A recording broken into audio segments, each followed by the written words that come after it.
সবাইকে স্বাগত মুভিবাজের আরো একটি ভিডিও নিয়ে। এই বিশ্বকাপের মুহূর্তে আসলে মুভি যেরকম আমরা কম দেখছি, খেলা নিয়ে ব্যস্ত ছিলি, তার মধ্যেও এমন কিছু ছবি দেখে ফেলছি যে আসলে আপনাদের সাথে শেয়ার না করে থাকতে পারছি না। এই মুভিটি খুবই আন্ডাররেটেড, অনেক জায়গায় আমি কখনো অন্য কোনো রিভিউ দেখিনি, তো হুট করে দেখে আমার কাছে খুব ভালো লাগছে এবং ইন্টারন্যাশনাল পর্যায়েও এটা খুব আলোচিত হয়েছে। ছবিটির নাম টিউনার। তো ভিডিওটি সম্পূর্ণ দেখার আগে সবাইকে অনুরোধ করব আমার এই পেজটি ফলো করার জন্য এবং সাবস্ক্রাইব করে বন্ধুদের মাঝে ছড়িয়ে দেওয়ার জন্য। তো শুরু করি আজকের এই টিউনার গল্পটি নিয়ে। আসলে আমি টিউনার গল্পটি এরকম একটা গল্প, একটা ছেলে যে কিনা, ছেলে বলতে মানে আমাদের যে নায়ক ছবির, তার বাবার বন্ধু খুব বয়োজ্যেষ্ঠ একজন মানুষের সাথে সে সারাক্ষণ থাকে। তারা পিয়ানোর টিউনটাকে ঠিক করে এবং সেখান থেকে ছবিটার নাম হচ্ছে টিউনার। তো ওর শ্রবণ শক্তি এতটা তীক্ষ্ণ ছিল, বলতে গেলে একটা রোগ ছিল, যে আমরা যে শব্দটাকে স্বাভাবিকভাবে শুনি ও এটাকে খুব তীব্রভাবে শোনে। সেই জন্য আসলে ও সবসময় হেডফোন পরে থাকে এবং ও টিউন করার জন্য ওর এই তীক্ষ্ণ শব্দটাই ওকে খুব হেল্প করে। তো সবসময় হেডফোন পরে থাকে এবং বিভিন্ন বাসা বাড়িতে গিয়ে যাদের পিয়ানো আছে সেগুলো মেরামত করে, রিপেয়ার করে। এই জন্য ওকে সবাই টিউনার বলে ডাকে।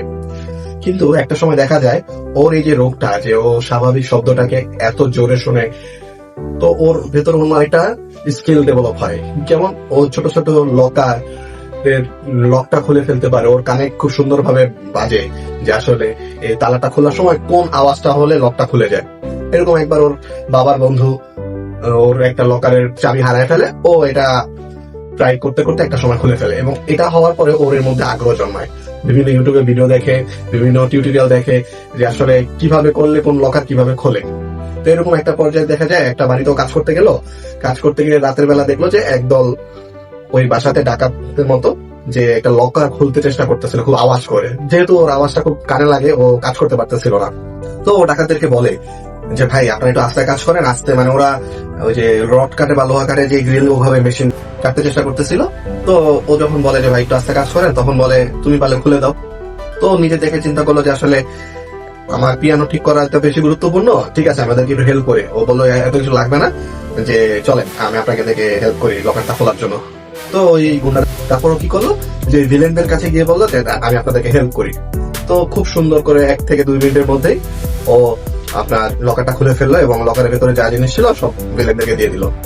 তো এটা দেখে তো আসলে ভিলেন খুব ইমপ্রেস হওয়ারই কথা এবং তার মাথায় বুদ্ধি আসলো যে ঠিক আছে তোমাকে আমি আমাদের দলে নিয়ে নিব, ও টিমে ওদেরকে ইনক্লুড করতে হবে। আসলে কিন্তু আসলে আমাদের নায়কের আসলে এর প্রতি কোনো আগ্রহী ছিল না।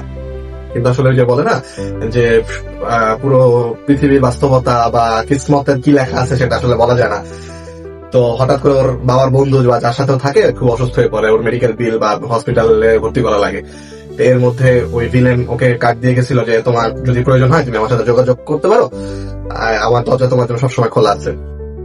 তো সবকিছু চিন্তা করতে করতে একটা পর্যায়ে যায় আসলে ওই ভিলেনদের সাথে যোগ দেয় এবং ওদের সাথে কাজ করতে করতে অনেক খারাপ কাজে জড়ায় যায়, অনেক চিন্তায়, অনেক ডাকাত লুপ্তরাজ করতে শুরু করে দেয়। এই নিয়ে আসলে আমাদের এই ছবিটা ছিল না, যে আসলে ওর এই দুর্বলতাটাই খুব শক্তিতে পরিণত হয় এবং একটা পর্যায়ে গিয়ে আসলে ও কিভাবে মুক্তি পায় এখান থেকে। কারণ আসলে একবার যখন অন্ধকার জগতে আপনি জড়িয়ে যাবেন তখন তো আসলে আর ফিরতে পারবে না।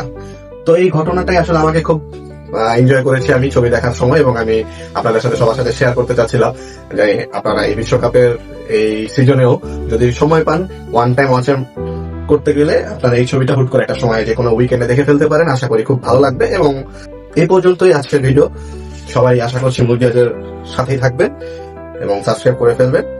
এবং এই ভিডিওটি যদি আপনাদের ভালো লেগে থাকে এবং আমার কথা শুনে যদি মনে হয় যে টিউনারটি দেখবেন, নতুন নতুন ভিডিও দেখার জন্য মুভিবাস চ্যানেলটিকে সাবস্ক্রাইব করবে।